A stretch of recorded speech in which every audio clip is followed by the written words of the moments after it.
Raise your hand if you have heard someone say extinction works by definition. And also think about if you believe it too. Just because researchers gave a name to something they observed in a lab doesn't automatically mean it becomes a treatment for humans.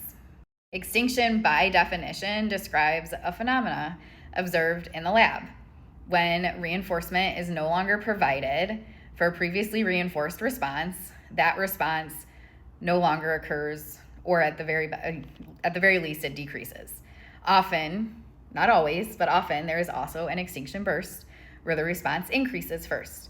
These are all things that have been observed. So yes, if by definition we mean observing it, it works because we can observe it? Somehow, simply making that observation that that's a thing that can happen made it become a procedure that's then used and recommended within our field. And I think that's where we should pause.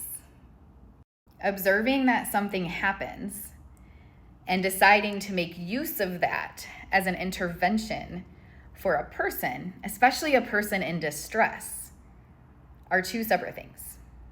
So when we observe a phenomena and we make it into a procedure and it causes more distress, or it causes more harm, or it doesn't result in skills being learned, is it effective?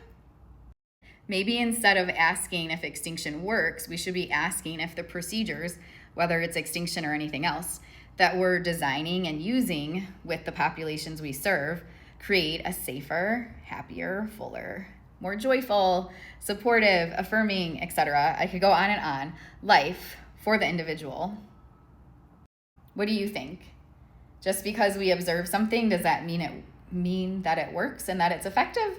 Or does it mean we're observing and then we have to decide if it's a procedure that can effectively be used with the clients we serve?